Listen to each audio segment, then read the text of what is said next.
News board செய்திகள். ஒன்றிய செயலாளர் ஜி. வெங்கடேசன் ஏற்பாட்டில் கோவிலம்பாக்கம் ஊராட்சியில் உதயநிதியின் உதய நாள் விழா. அமைச்சர் மா. சுப்பிரமணியன், சட்டமன்ற உறுப்பினர் அரவிந்த் ரமேஷ் மற்றும் சைதை சாதிக், எஸ். விக்டோரியா, நா. சந்திரபாபு சிறப்புரை.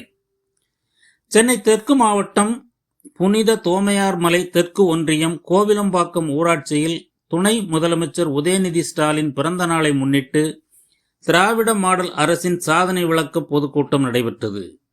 கூட்டத்திற்கு மாவட்ட அயலக அணி துணை அமைப்பாளர் எஸ். கே. சீனிவாசன் தலைமை தாங்கினார். ஒன்றிய கழக செயலாளர் கோவிலம்பாக்கம் சி. வெங்கடேசன் முன்னிலை வகித்தார். மாவட்ட பிரதிநிதிகள் மற்றும் மாமன்ற உறுப்பினர்கள் R. Chokkalingam, T. Madhavan, K. V. Vijayakumar, Sumathikumar, Manjula Ramesh, கிளைக்கழக செயலாளர்கள் E. Jeganathan, P. Manikannan, E. Muthu ஆகியோர் வரவேற்புரையாற்றினர்.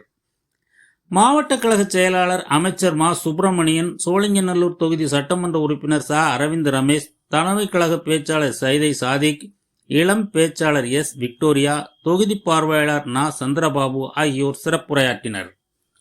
இந்த நிகழ்வில் மாவட்ட துணை செயலாளர் பாலவாக்கம் மு. மனோகரன், பொதுக்குழு உறுப்பினர் எம். கே. ஏழுமலை, மாவட்ட மாணவரணி அமைப்பாளர் ப. அருண்குமார், மாவட்ட இளைஞரணி துணை அமைப்பாளர் ஜே. இ. பாண்டியன், ஒன்றிய கழக நிர்வாகிகள் ஜே. டி. மனோநிதி, த. Dillibabu, K. Kumar, M. G. Ezhumalai, N. Vedagiri, ஊராட்சி மன்ற தலைவர்கள் நன்மங்கலம் வி. கிரி, வேங்கைவாசல் வி. ஜெயச்சந்திரன், ஒன்றிய கவுன்சிலர்கள் மோகனப்பிரியா, சரவணன், கல்பனா, சுரேஷ், ஊராட்சி மன்ற துணைத் தலைவர்கள் Medavakkam S. Gopu, Ottiyambakkam S. Lohidas, Vengaivasal T. N. Anbumani மற்றும் மாவட்ட கழக ஒன்றிய கழக நிர்வாகிகள், ஒன்றிய அணிகளின் அமைப்பாளர்கள், துணை அமைப்பாளர்கள், கிளைக்கழக செயலாளர்கள், கிளைக்கழக நிர்வாகிகள் மற்றும் பொதுமக்கள் பெரும் திரளாக கலந்து கொண்டனர்.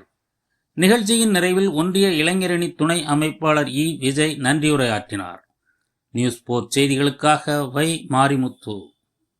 பொருளாதார வல்லுநர்கள் எடுத்திருக்கிற கணக்கு, பேருந்துகளில் இலவச பயணத்தின் மூலம் ஒவ்வொரு குடும்ப தலைவிக்கும் 888 ரூபாய் மாதத்திற்கு மிச்சமாகிறது தங்களுடைய அந்த வருவாய்.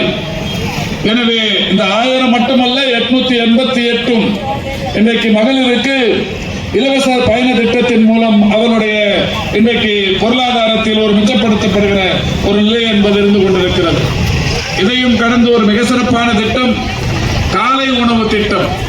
உங்களுக்கெல்லாம் நன்றாக தெரியும், தமிழ்நாட்டில் அரசு பள்ளிகளில் படிக்கிற தொடக்க கல்வி படிக்கிற மாணவர்கள், அரசு நிதி உதவி பெறுகிற பள்ளிகளில் படிக்கிற மாணவர்கள் 21 லட்சம் குழந்தைகள் பயன்பெறுகிற திட்டம் தான் காலை உணவு திட்டம். இந்த திட்டத்தை இன்றைக்கு ஒடிசா, ஆந்திரா, தெலுங்கானா போன்ற மாநிலங்கள் தமிழ்நாட்டிற்கு வந்து காலை உணவு திட்டம் எப்படி செயல்படுத்தப்படுகிறது என்பதை பார்த்து அவர்களும் இந்த திட்டத்தை செயல்படுத்துவதற்கு இன்றைக்கு முனைப்பு காட்டி வருகிறார்கள். வெளி மாநிலங்களிலிருந்து வருவது வியப்பில்லை, வெளிநாடுகளில் இருந்தும் கூட, இலங்கை, கனடா போன்ற நாடுகளும் கூட மாண்புமிகு தமிழ்நாட்டின் முதலமைச்சருடைய இந்த திட்டத்தை அவருடைய நாடுகளில் செயல்படுத்துவதற்கு இன்றைக்கு முயற்சி மேற்கொண்டு வருகிறார்கள் என்றால், மாண்புமிகு தமிழ்நாட்டின் முதலமைச்சருடைய இந்த சிறப்புக்குரிய திட்டங்கள் உலகத்துக்கே உதாரணமாக இருந்து கொண்டிருக்கின்ற திட்டங்கள். இந்த திட்டங்களை எல்லாம் மக்களுக்கு எடுத்துச் சொல்லுகிற வகையில், இந்த திட்டத்தின் பயன்களை எல்லாம் உங்களுக்கு எடுத்து கூறுகிற வகையில், இந்த திட்டத்தில் நீங்கள் பயனாளிகளாக சேர வேண்டும் என்கின்ற முனைப்போடு இந்த திட்டங்களை, சாதனைகளை எடுத்துச் சொல்லுகிற வகையில் தான் இந்த மாதிரியான கூட்டங்கள் சென்னை தெற்கில் மட்டுமல்ல தமிழ்நாடு முழுவதிலும் நடத்தப்படுகிறது.